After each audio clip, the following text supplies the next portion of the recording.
On va au Cameroun, un territoire où on dit que c'est un pays qui est notre bête noire. Je vous recommande de verrouiller la sécurité à tous les plans de l'équipe nationale, le GIGN, la BIP, et surtout, un conseil de sages. L'équipe du Sénégal avait ce qu'on appelle les vieux Beskaï Diop. Moi, j'ai eu la chance de travailler avec Abdou Wahab, qui m'a beaucoup encadré, et je salue sa mémoire à travers Adama Thiam, qui est ici présent. Le sport de haut niveau, c'est la motivation. Tous ces joueurs mouillent le maillot, mettent le pied, parce qu'il y a une motivation derrière. C'est ce qu'ils ont dans leur club, il faut les mettre dans les mêmes conditions. On a fait un contrat. On a dit à chaque joueur, c'est match amical 1 million. Match qualification, deuxième tour CAN, 4 millions. Mondial, 12 millions. Tout ce que le coq sportif va nous donner, on vous verse ça intégralement. Il y en a comme moi. Même moi, je ne prends pas de commission là-dessus. Donc, l'environnement est primordial et c'est ça qui peut jouer sur le mental. Quand il y a des conflits entre les joueurs, quand on peut régler, je propose pour cette CAN que El Hadj Malick Sy Souris, Yadma Diop, Majib Sen, Adama Thiam, Abdoulaye Sarr, Abdoulaye Sakho, un représentant de l'ANPS et surtout, quelqu'un l'a dit, un arbitre, un très grand arbitre. On en a de très grands au niveau de la FIFA. Nanyudam. La CAN est un enjeu géostratégique. Moi, j'ai vécu ça au Nigeria, quand le Nigeria a perdu la finale contre le Cameroun. Il nous faut être protégés et verrouillés. Donc, ce conseil de sages, avec le comité de gestion, ministère et fédération, chaque 10 heures du matin, réunissez-vous, on faisait ça nous. J'ai appelé, réunion de coordination, on se répartit les tâches. Quand moi yónnee sarax yi Dakar sax may nooy na ma masata yónneel foofu lii ak lii dañu war a ay nag. Chacun avait un rôle qu'on jouait. On quittait de cette réunion, tout le monde savait ce qu'il avait à faire. On mobilisait les supporters. Et ça, je vais en revenir.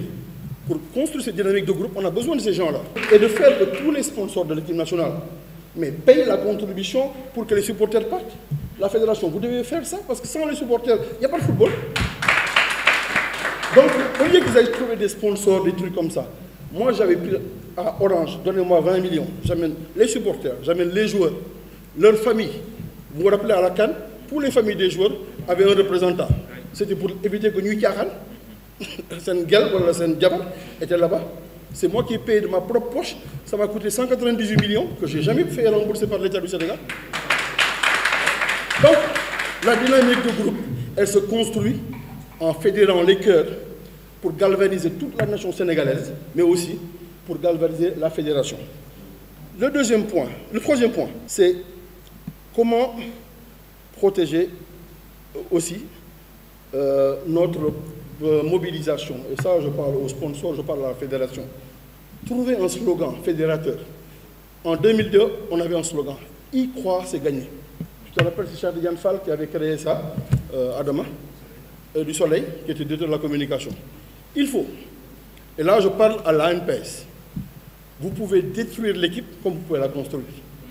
Journaliste, le président Ouad a master. Les journalistes, ils écrivent des choses négatives. Comment tu peux leur parler? Qu'est-ce qu'il faut? Je vais m'en occuper. Mais j'avais la chance d'avoir Abdou Wahab. Je pense que Haroun Dem ne va pas me laisser mentir.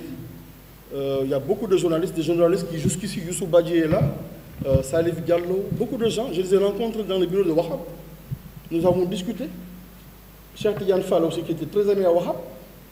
On a créé un slogan fédérateur, y croire c'est gagner. On a fait même des brochures pour présenter chaque profil du joueur, son CV, pour les galvaniser. On a fait des panneaux à travers le Sénégal, des posters avec les logos des sponsors partout. On a fait un dîner d'accompagnement, pas seulement la remise du drapeau. Si le président peut vous le permettre, un dîner au musée des civilisations où toute la nation, les sponsors, les supporters, les journalistes, les chefs religieux, tout le monde vient s'adresser pour galvaniser. Et le reste, ce sera au conseil des sages. Les problèmes, nous allons les régler. Parce que, comme la dynamique du groupe, ce que Ablaye Mayassine Mar disait, les conflits entre les CNF et les locaux, des trucs comme ça.